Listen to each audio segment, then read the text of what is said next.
One of Ott's gang members was accused of defiling a young child, while another one was sentenced to 4 decades behind bars.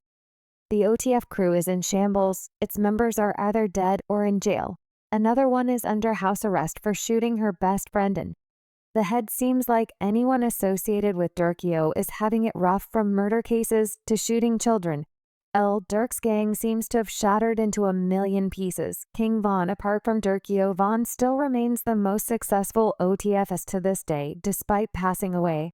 In 2020, however, there was a rumor that V wasn't even signed to OTF. According to Memo 600, V refused to sign the contract, but he was signed to OTF. The right no-so Van never sign when me and Blow sign on paper. Smirk passed. He was like, he tried to pass him a paper. Van told, "What you doing on? Oh, I ain't signing that." However, in multiple publications have reported that the Chicago rapper was signed to OTF. Von had always been a troublemaker. However, after he became famous, he tried to stop being active in the streets. Well, even with the world's eyes on him, he couldn't stay out of trouble because he quickly made ops in the industry. And one beef which he may have started cost him his life. Many speculate that King Von started his deadly beef with fellow rapper NBA YoungBoy when he publicly called him out on Instagram Live and accused him of lying in his lyrics. Signed to OTF though, right? No. So Von never signed to OTF? When me and Blow signed them papers, Smirk passed, he was like, he tried to pass him a paper. Von told us, "Well, what you doing on? Oh, I ain't signing that shit." Young boy talking about on this song, bro. What? He talking crazy on this. Oh yeah? He ain't even like that. Oh! On this man. Cap. You got cap in your raps. Apart from insinuating that YoungBoy was lying in his lyrics, King Val was rumored to have a fling with YoungBoy's baby mama. V went on social media to fuel the rumor, which was disrespectful to YoungBoy. First V tweeted, "Wouldn't believe the female I just made hit with Von. Must have been clout chasing using YoungBoy's name, since he was pretty big at the time." It was not long before photos of him and YoungBoy's baby mama Joha surfaced on the internet. YoungBoy had already gotten wind of the rumor and had taken it as disrespect. Fed up with Von's antics, YoungBoy took to social media to clap back. He posted a photo on Instagram with the caption, "I'm going to make sure my son your daughter, since you trolling war had been declared, and things would get ugly when V met YoungBoy affiliate outside a club in Atlanta." CCTV footage showed V approaching fellow rapper Quando Rondo and punching him to the ground. Von's guys joined in and started raining blows on Quando as he tried in vain to get away from his attackers in a split-second. One of Q's homeboy, who was later identified as Lil Tim, appeared from behind their vehicle with a gun in hand and started letting off shots as everyone ran away. Was hit on his torso. He would later die from his gunshot wounds while in hospital. dthang. On June 4, 2021, Lil Durk released Voice of the Heroes, a collaborative studio album with fellow rapper Lil Baby. His joy would soon be turned to sorrow, because just 3 days later, his brother dthang would be shot and killed in Chicago. Lil Durk's brother was shot on June 7, 2021 on a Sunday morning outside a strip club in South Suburban Harvey. The OTF affiliate was shot in the head and was pronounced dead at the scene. Word on the street was that a dude named Stephen Mack was responsible for dthang's death.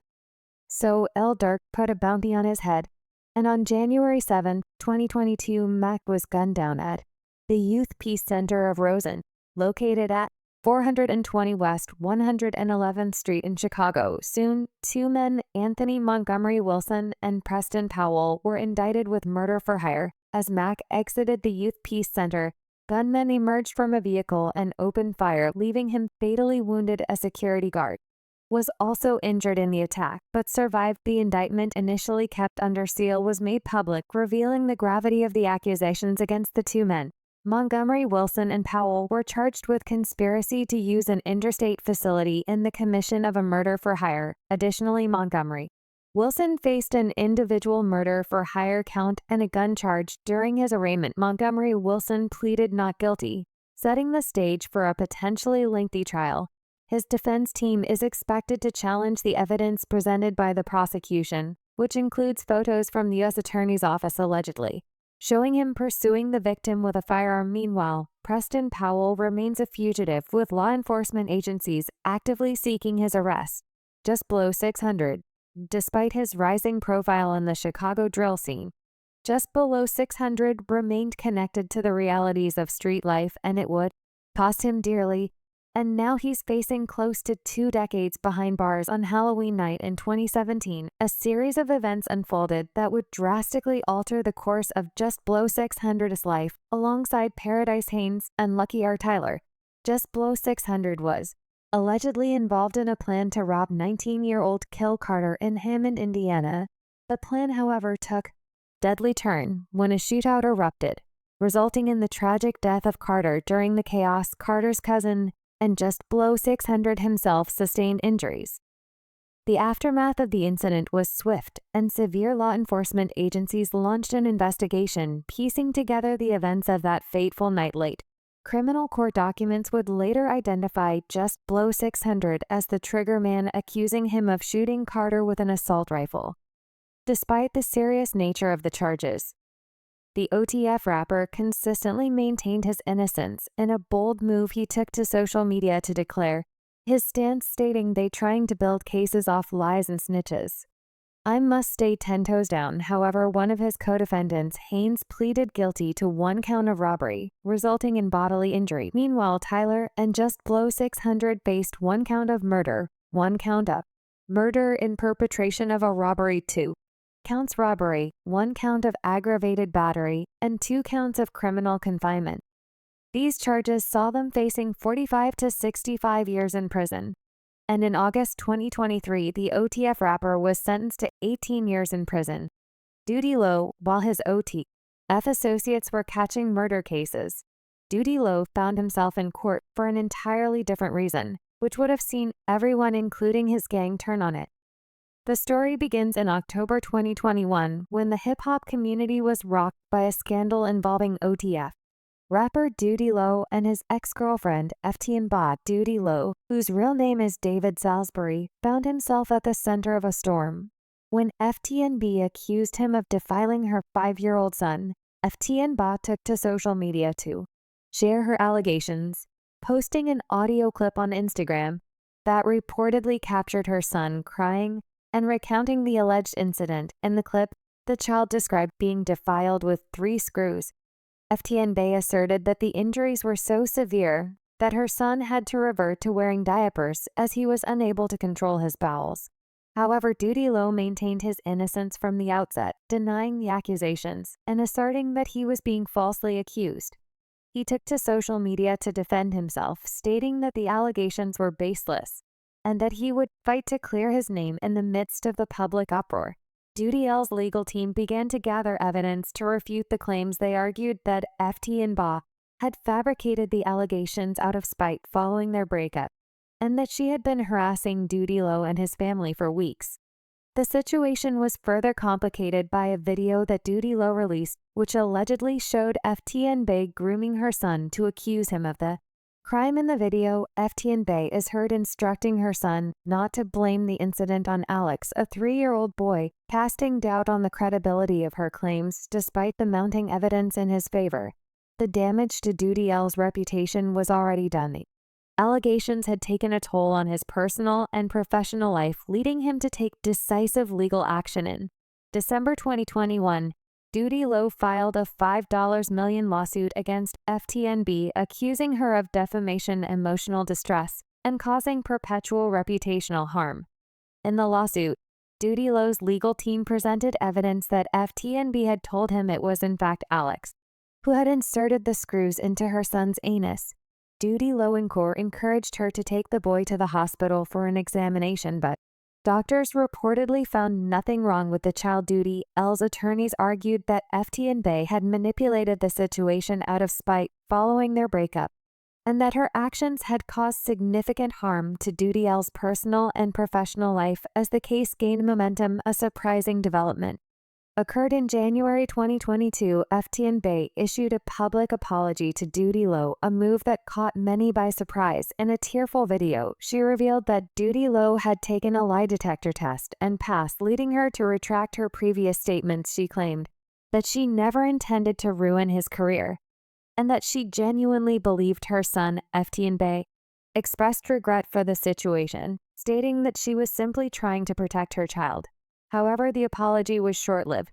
Just days later, FTNB recanted her apology, alleging that she had been manipulated and threatened into making the video. Despite the retraction, the Broward County, Florida court ruled in favor of Doodie Lo in February 2023 and awarded him $1 million in his defamation lawsuit against FTNB. FTNB was arrested for perjury, further vindicating Doodie Lo's claims of innocence. MUP on October 13, 20,120, the feds raided a block and arrested 5 men for FBG Duck's murder. Among them was OTF's MUP. The 5 were charged with murder, unlawful use of firearms, racketeering, and assault with dangerous weapons. The charges carried a mandatory minimum of life upon conviction. FBG Duck had been shot and killed at Michigan Avenue and East Oak Street in the Gold Coast area of Chicago a few weeks earlier. CCTV footage showed a black car stop in front of a store, and armed men jump out and immediately start letting off shots as Duck tries to escape in vain. They then jump back in the black vehicle, and a gray Chrysler, which was also involved in the crime, sped away, leaving Duck to die. More footage showed the gray Chrysler pulling up to a block with a cop car in pursuit. At first, it was believed that V had paid MUOP and the rest to get rid of FBG Duck. However, one of Duck's affiliates revealed that the late rapper had nothing to do with the hit. "I don't think Vaughn paid them, guys. I'm sorry. To tell the world. According to FBG, the hit had Lil Durk's name all over it. First, MUOP and one other A-Block gang member's arrest footage was never released to the public. Everybody arrest video coming out from when they got arrested for this Duck case. Yeah, they ain't show Mo. Watch orc murders happen. That's because the feds snatched them up at a private hangar. What's interesting is that at the time of their arrest, V was already dead. That would leave one person with that kind of money to fly out Mapo and see murder on a private jet.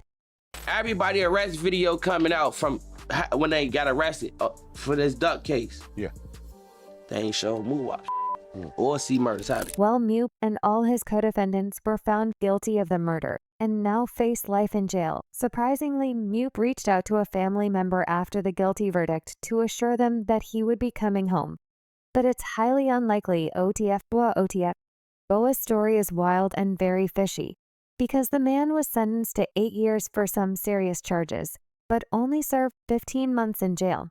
Known for his unwavering loyalty, Boa has often been described as Lil Durk's mud brother. OTF Boa, whose real name is Michael L. Golden, is also rumored to serve as Durk's muscle. In a viral video from earlier this year, he was seen protecting Durk from a fan who got a little too to the rapper during a festival performance. But being close to Durk didn't get him out of the streets. Because Buona's life took a dramatic turn in March 2021, when he became embroiled in a violent incident at Cumberland Mall in Atlanta, Georgia. Boa was detained on 4 felony charges of aggravated assault with intent to murder following a violent incident at the mall. The shooting occurred in the mall's parking lot, where Boona allegedly exited an SUV and opened fire on another vehicle. The chaotic exchange of gunfire left 4 individuals injured, including a 6-year-old boy who was hit by a stray bullet. Despite the severity of the situation, all victims survived their injuries. Boona's connection to the crime was established after he dropped his phone at the scene, which led to a search warrant and the discovery of social media activity linking him to the shooting. Alongside Boa, 3 other individuals, Karanji Reese, Java Harris, and Deason Powell, were arrested and faced charges related to guns and drugs. In August 2022, OTF Boa was sentenced to 8 years in jail for a different case in Illinois, where he was charged with possession of a firearm by a felon. And this is where the Boa story gets crazy, because despite the serious charges he was facing, he was released in November 2023, having served only 15 months in jail. Did he give the feds something to chew on? Or was he being set up by the feds to help them catch Durk? Whatever it is, it's fishy, and he still has the Atlanta case hanging over his head. OTF Jam has been trending for all the wrong reasons. According to reports on the street, he is the reason Durk is locked. The story surrounding Jam and his decision to snitch are crazy, from Durk supposedly having his baby mama murked to the OTF leader refusing to pay for his bond. Jam is a longtime member of OTF, and was considered a brother by Lil Durk during Jam's 12-year incarceration. For attempted murder, Durk stood by him, providing financial support and ensuring that Jam's needs were met, which included covering legal fees. Durk come through with his that's sure. I don't give a nobody say, like, I know I'm the real witness. Like, a lot of niggas can't say he ain't seen the checks. I don't think in my life, my whole time in jail, I was straight. He gave you 50, bro. You know what I'm Facts. saying? Fact? More than that. Shit. Like more than that. Shit. But shit, can you tell us how much he gave you, or you don't want to even? No, we ain't gotta get into all that, but bro made sure he made a way for me to be straight. The first theory that has been gaining traction on the internet is that Durk discovered that Jam had been working with the feds and was wearing a wire around OTF members. So Durkio had his baby mama, Octavia Redmond, murked. Octavia was a postal worker, and on the 19th of July 2024, while delivering mail, she was shot by a 15-year-old boy who escaped in an SUV. The 48-year-old woman was taken to Christ Hospital in critical condition, where she was later pronounced dead at the hospital. The U.S. Postal Inspection Service also became involved, offering a substantial reward for information, leading to the arrest and conviction of those responsible. They took to their X account, where they announced a $250,000 prize for information, leading to the arrest and conviction of the suspect responsible for the homicide. The breakthrough came when the suspect was located in Cedar Rapids, Iowa, and arrested on a murder warrant. The other, Darion Y. Jam, may have told on Durk is crazy, according to sources in the streets. OTF Jam flipped because Durk didn't hold him down with bond and lawyers. When he was arrested again, Trench's News spilled the bean while talking to academics. Are you saying that he made a threat towards Durk? I've been holding you down because I heard you say something about like his baby mama called Durk for a lawyer, and Durk may have like brushed it off, and they're like, yo, you're not supposed to brush off my call when I need something. Like, I'm the guy who does the dirt feed. Now there are reports that OTF members jumped Jam and gave him a proper beatdown. This story keeps getting crazy by the minute. But what's crazy is that Jam isn't mentioned anywhere in the court documents as an informant. According to DJ Vlad, there are 3 snitches. In the case, I carefully went through Lil Durk's paperwork, and there are 3 co-conspirators whose names are hidden. One of them was one of the 3 shooters. One booked flights for the shooters, and another one told OTF about Q's location in these 3 co-conspirators are probably cooperating with the feds against Durk. And the other defendants, did Jam really tell, or is someone trying hard to pin it on him? Only time will tell. RondoNumbaNine OTF played a significant role in RondoNumbaNine's rise to fame, and in 2013, he released the music video for his breakout hit Hang With Me. Although RondoNumbaNine's music career was gaining momentum, the young rapper never left the streets. And on February 22, 2014, a tragic shooting would change his life forever.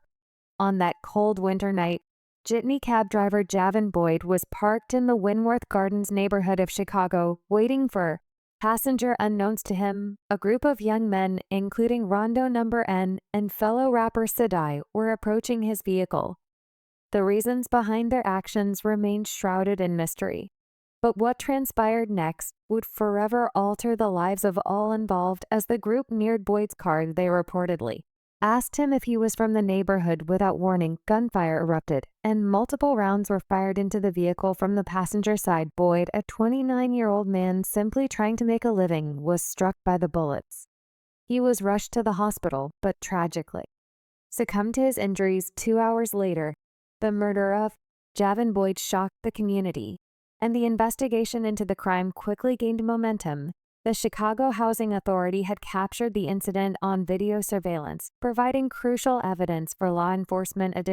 Eyewitnesses came forward identifying RondoNumbaNine as one of the individuals present at the scene. The evidence was mounting, and the young rapper found himself at the center of a high-profile investigation. RondoNumbaNine's arrest was a significant turning point in the case. At just 17 years old, he was charged with first-degree murder, a charge that carried severe consequences after a lengthy and contentious trial.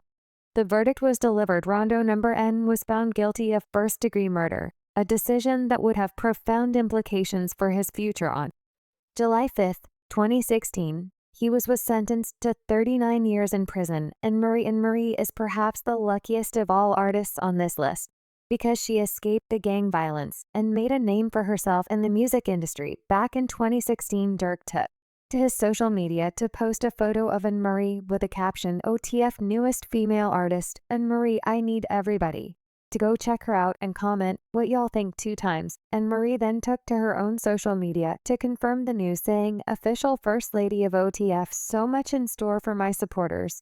Thanks for rocking with me despite both Durk and Anmarie confirming the news that she would become OTF's first female artist. She never produced any music under the label. Years later, she confirmed in an interview that she was never signed to OTF.